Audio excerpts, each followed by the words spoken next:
Olá, hoje o tema da nossa entrevista aqui no RDTV é a prisão em segunda instância e os reflexos, né, que estão tendo aí na mídia, nas ações, na justiça, a partir da decisão do STF e agora a partir também da discussão no Congresso Nacional de se aprovar uma proposta de emenda à Constituição para se retomar essa possibilidade de uma pessoa que for condenada e tiver a condenação confirmada em segunda instância já começar o cumprimento dessa pena. Então nós vamos conversar hoje com o advogado e professor Marcos Túlio de Mello, que já esteve conosco explicando algumas outras situações, né? Obrigada novamente pela sua presença aqui. Eu que agradeço, Litz, o RD News, nossos internautas que sempre nos acompanham.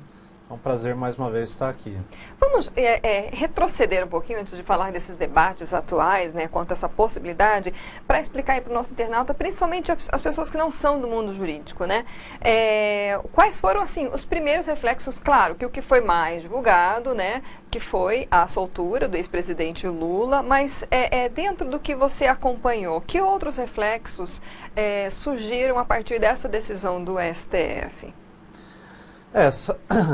Essa decisão do STF, portanto, partida aí de um órgão do judiciário, que é aquele que se sobrepõe aos demais órgãos do Poder Judiciário no Brasil, que é o STF, ele tem força para fazer com que tribunais que estejam abaixo dele também cumpram a decisão no mesmo sentido. Então, pessoas que estavam cumprindo pena de forma a executar provisoriamente a pena a partir de uma condenação em segunda instância de outros tribunais de todo o Brasil, seja no âmbito estadual ou federal, tiveram o direito de, enfim, cumprir a possibilidade de aguardar os recursos para o STJ, para o STF em liberdade. Então, essa decisão do STF vincula os órgãos que esteja abaixo dele do Poder Judiciário em todo o Brasil. Um comentário que eu ouvi também muito foi o seguinte, que as pessoas, e que essa forma, né, de aguardar aí o trânsito em julgado iria beneficiar mais as pessoas que têm dinheiro para pagar bons advogados para recorrer lá para o STJ e o STF, né? E aqueles que são os condenados, que não são mais pobres, são atendidos até pelas defensorias que são sobrecarregadas, não conseguiriam esse mesmo direito. O senhor concorda com esse argumento, professor? Olha, eu não concordo não, até porque o órgão da Defensoria Pública é um dos órgãos mais respeitados que a gente tem. Eu admiro muito a Defensoria Pública. Lá dentro tem profissionais extremamente gabaritados, que estudaram para estar ali, que conhecem com profundidade o direito. E certamente a Defensoria também, assim como um advogado privado, tem a prerrogativa de poder usar, caso haja necessidade, de um recurso especial para o STJ ou de um recurso extraordinário para o STF. Então, se a pessoa não tem dinheiro para estar pagando o advogado, a Defensoria Pública vai socorrê-la nesse sentido. Não concordo com esse argumento de alguns. Bom, então já se iniciou agora um movimento, como a gente anunciou aqui, né, no Congresso Nacional, para fazer essa alteração, né? Didaticamente, o que é possível fazer a partir de agora?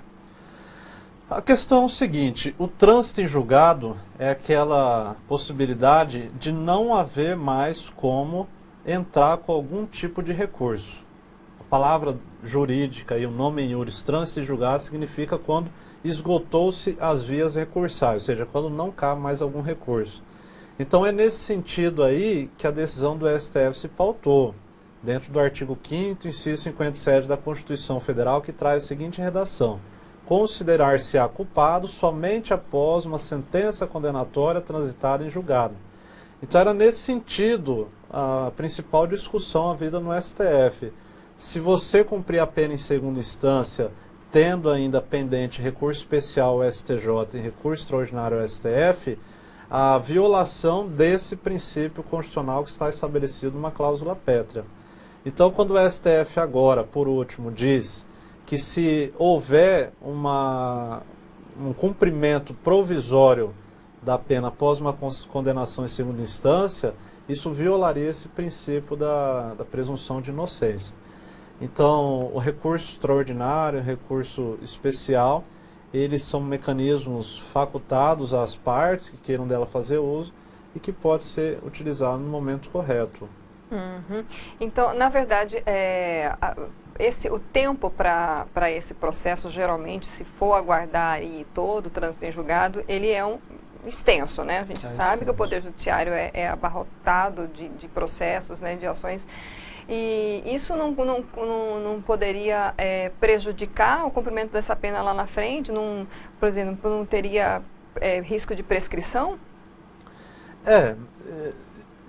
Tem esse risco, como em muitos casos conhecidos pela grande mídia, aí houveram prescrição em relação a crimes que aguardavam o seu desfecho no STJ e no STF. Realmente tem esse risco aí. O que a gente precisa recordar, Liz, eu só queria fazer um balanço aqui geral dessa mudança jurisprudencial em relação à decisão de prender em segunda instância ou não.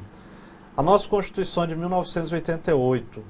Em 1991, firmou-se no STF a primeira jurisprudência no seguinte sentido. Na época, um habeas corpus de relatoria do então ministro Neri da Silveira. E ele, naquele momento, decidiu com seus pares no STF que seria possível o cumprimento provisório da pena após uma condenação em segunda instância. Isso em 1991. E isso vigorou, essa jurisprudência, até 2009. Em 2009, houve uma mudança, uma guinada jurisprudencial, e o então relator ministro Eros Grau, com os seus pares, alterou esse entendimento. Disseram que, a partir daquele momento, só poderia haver o cumprimento provisório da pena após o trânsito em julgado de todos os recursos STJ e STF. Isso perdurou de 2009 até 2016. Em 2016, esse mesmo STF, com alguns outros ministros, mudou novamente o entendimento, retomando aquele anterior que havia vigorado de 91 a 2009, permitindo de 2016 até um mês atrás a possibilidade de cumprimento provisório da pena já em segunda instância. E agora a quarta, guinada jurisprudencial voltou no entendimento que vigorou de 2009 a 2016, portanto dizendo que só poderá haver o cumprimento provisório da pena após o efetivo trânsito em julgado mesmo. Então é nesse sentido. Agora, concordamos que para não haver prescrição, o sistema judiciário brasileiro tem que passar por alguma mudança nesse sentido. Ou faz com que cumpra aquilo que alguns parlamentares querem, e a gente pode falar disso, que é, nessas propostas de emenda constitucional, alguns têm trazido a possibilidade de suprimir da Constituição o recurso especial e recurso extraordinário. E, ou ir por outro Aí ficaria caminho. só no Código Penal. A proposta é o seguinte, eles querem transformar o recurso especial em recurso extraordinário como uma ação autônoma de impugnação. Ou seja, eles tirariam o estado de recurso, de maneira que se alguém fosse condenado já em segunda instância, ali se daria ou dar-se-ia o trânsito em julgado, como que é a Constituição Federal numa cláusula pétrea. Portanto, eles tirando da Constituição, e isso se faz por meio de uma proposta de emenda constitucional, recurso parcial e recurso extraordinário com estado de recursos, os trânsitos em julgado já aconteceria aqui na segunda instância. Então estaria dentro do que a Constituição prediz. Esse é um caminho, talvez o único que eu vejo. Essa ideia me parece que parte lá do então ministro do STF, César Peluso, que há uns 10 anos atrás levantou isso daí, e agora mais recentemente eu fui alertado por um colega, um amigo advogado e professor também, o Gabriel, e ele falou dessa possibilidade de alguns parlamentares querem trazer. Esse é um caminho possível. Agora, a gente tem visto um certo populismo de alguns setores do Congresso de querer propor a possibilidade de prisão em segunda instância, fazendo prever isso no Código de Processo Penal ou na própria Constituição Federal. É possível o Legislativo mudar o entendimento da jurisprudência, desde que essa, que chama reação legislativa pela doutrina constitucionalista, não afronte a Constituição.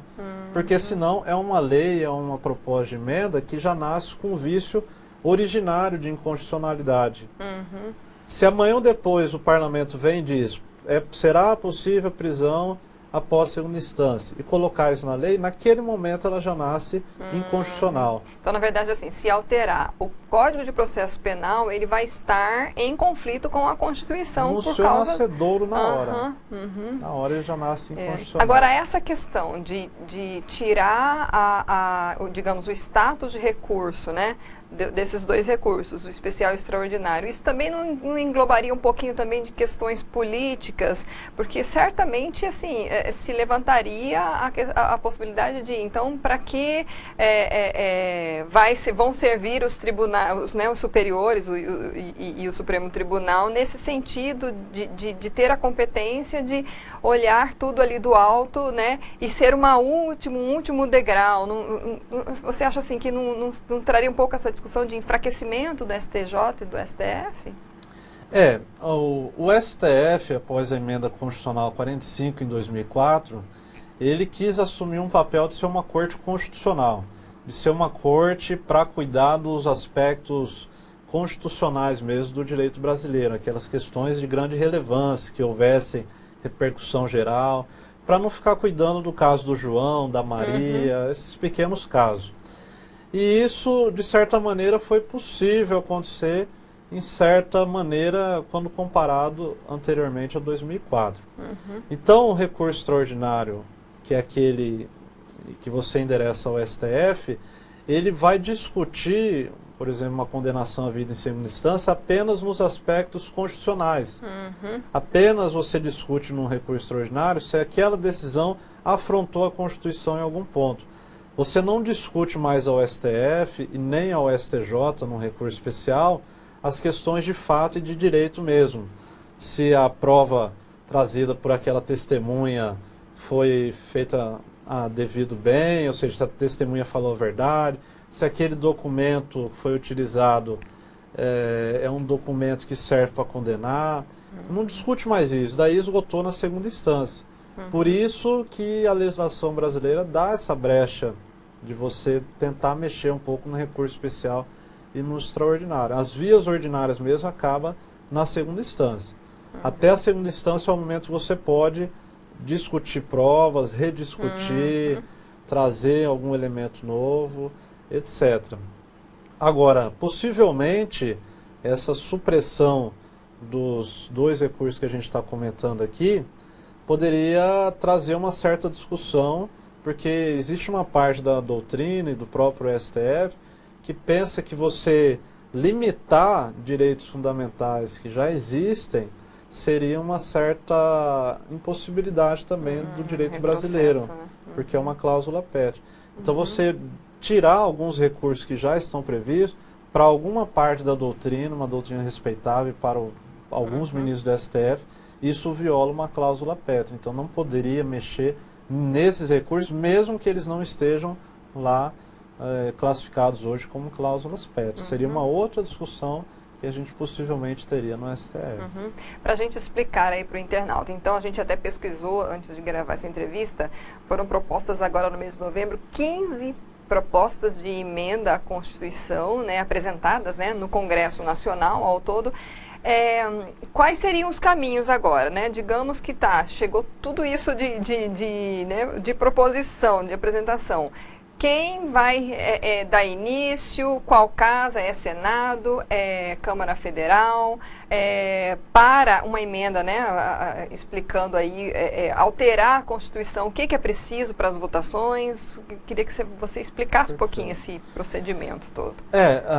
As duas casas podem propor inicialmente uma emenda constitucional, tanto o Senado quanto a Câmara dos Deputados. Agora, a gente sabe que existem projetos em ambas as casas. Eu acho que eles vão ter que, em algum momento, os seus presidentes definir qual vai ser o projeto que vai ser levado adiante e deixar que essa casa, então, tomasse protagonismo. Se iniciar na Câmara dos Deputados esse projeto de emenda constitucional, para virar realmente uma emenda constitucional, tem que ter a aprovação de 3/5 dos membros, dos 513 deputados, ou seja, 60% desses 513 tem que aprovar, em 2 turnos de votação. Depois que aprova na Câmara, vai para o Senado. os 81 senadores, em 3/5 deles, 60% também tem que aprovar em 2 turnos de votação e a partir daí haver a promulgação dessa proposta aí. Enfim, não sei o que eles vão fazer. Eles só têm que tomar cuidado com isso, para não afrontar a cláusula Petri, porque senão não vai para frente. Eu acho que todo mundo, ninguém é contra que haja uma certeza na punição para aqueles que cometem crime, que não haja impunidade, que não haja prescrição. Da sociedade, né? Exatamente. Mas temos que fazer respeitando a Constituição. Se mudar a Constituição e a Constituição passar a não ter recurso especial extraordinário para o Superior Tribunal de Justiça, para o STF, e isso daí a gente verificar que o trânsito julgado iria acontecer na segunda instância, a Constituição vai estar em conformidade. A gente vai defender isso daí, porque é o que diz a Constituição. É a possibilidade também, né?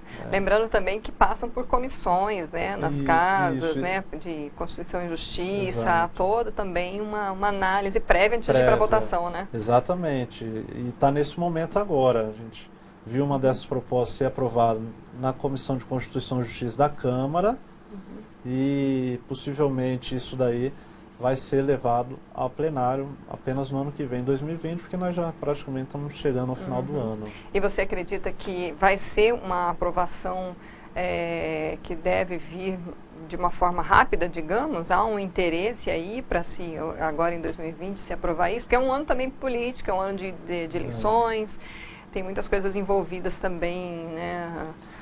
Olha, a gente tem visto o Congresso, nesses últimos anos, trabalhado de certa maneira razoavelmente bem. Eles têm sido céleres em algumas questões que interessam a eles.